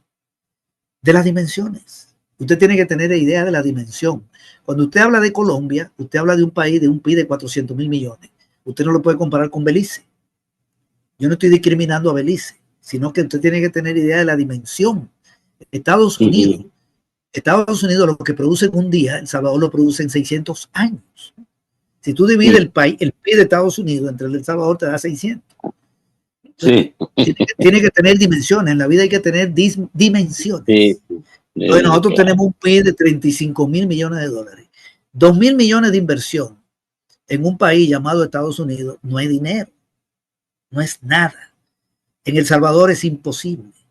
Pero yo creo que estos muchachos, estos diputados que levantaron la mano y dieron declaraciones, ellos no dimensionan. Yo no sé si ellos tienen claro cuál es el tamaño del país, de su economía, de su territorio, porque no es un asunto de discriminar. Nosotros somos 6 millones, los indios son 1.400, ellos pueden tener más pobreza que nosotros. Nosotros podemos vivir mejor que la mayoría de ellos. Pero el tamaño nuestro no es el de ellos. Entonces, hay que tener idea de las dimensiones. No es lo mismo invertir 2.000 millones en la India que invertir 2.000 millones de dólares en Costa Rica. Aunque Está Costa claro. Rica tenga un nivel de vida alto de acuerdo a su población. No tiene fue tanto así. De absorción. Lo otro es que aquí puede venir un lavado de dinero. Pero esto es más delicado. Eso fue otra cosa. Pero eso es otra cosa. Esa es otra cosa. Esa es otra cosa. Pero es que mira, César, y el Bitcoin sigue ahí. Y el Bitcoin sigue ahí. Y lo que te iba a decir yo para cerrar, César, es que Bukele siempre dice cosas impresionantes, porque él trata de impresionar. Él dijo que aquí, bajo nuestros pies, había tanto oro como lo que había, la cantidad de oro que había en el mundo. Imagínate. Es que así son las cosas. Por eso que tú tienes ese concepto es correcto. Hay que aprender a dimensionar, ¿verdad? Entonces está claro. Bukele juega a engañar a la gente, a manipular a la gente, a desinformar a la gente. Y cuando eso ya no le funciona, el miedo. Sí. César, te agradezco. Ok, gracias por la invitación. Y seguimos pendientes con todo esto, a ver cómo camina. ¿Le ves tú, César, así ya para cerrar, de manera breve, le ves tú alguna perspectiva de educación después de este último cambio? ¿El tercer intento de Bukele o va a ser otro strike? No, aquí lo que tenemos ahora es que en el país no hay ministro de educación. Entonces ahora tenemos un ministerio sin ministro y sin ministra. Porque no creo que ella sea ministra. O sea, ese es un cargo, pero no puede ejercer ese cargo. Porque para ejercer ese cargo hay que tener formación en educación. Hay que conocer la educación. Entonces ahí hay otra gente que es la que hará ese trabajo. Lo que me parece que ahí hay miedo para los jóvenes. De nuevo, el gobierno tiene miedo. Por eso metieron presos jóvenes. Están metiendo presos jóvenes yo no me creo eso. Yo no tengo pruebas. Pero me cuesta creer que jóvenes del inframe estén creyendo que van a hacer pandillas y este tipo de cosas. ¿Verdad? Yo creo que hay mucha arbitrariedad. pero eso expresa un temor a la juventud. Están tratando de lavarle la cabeza a jóvenes, hicieron un evento con 25,000 jóvenes, 15,000, 10,000, no sé. Están creando una secretaría de valores para meter ideas conservadoras, y ahora llega una señora con un uniforme a una escuela. Eso mete miedo, ¿verdad? Yo creo que mete miedo. Van a jugar al temor y a que ella se ría, y también como que los estudiantes digan, pero no son tan malos los militares, no son tan malos, porque esta señora es simpática. Algunos atemorizados y otros confiados en que bien. De manera que si mañana hay un baño de sangre aquí, uno no sabe lo que va a pasar en el futuro, si aquí va a haber represión a una marcha. Que la gente diga, bueno, pero no es por los militares, porque mire, esa ministra es muy simpática. O sea, aquí no se sabe, ellos están fraguando, aquí se fraguan muchas cosas, yo no sé, pero obviamente ese nombramiento no es para mejorar la calidad educativa. ¿Verdad que no es para mejorar la calidad educativa? No huele a eso, no huele a eso. No huele a eso. Sí, huele a cualquier otra cosa menos a eso. Para eso tú tienes que contratar personas que saben de educación. Sí, hombre. Sí, hombre. Bueno, hoy sí nos vamos. Gracias, César. Buenas noches. Un fuerte abrazo. Quedamos para una próxima. Nos ha costado un montón coordinar con César esta plática, que casi ahora, a última hora, no la alcanzábamos a hacer, pero te agradezco un montón, César. De verdad, gracias a ti, Frank. Agradeciéndote aquí, mira. Dice Gianfranco, buen programa, Frank. Te agradezco, dice. César, el Pegasus ya te está jodiendo, dice. Ahí dice que te está contando. Bueno, nos vamos. Un abrazo a todos. Nos vemos mañana en las virales. En la noche vamos a estar con Ingrid Escobar. Así que un abrazo y mantengámonos en comunicación. Mente abierta siempre, ¿verdad? Con las pilas bien puestas. Buenas noches.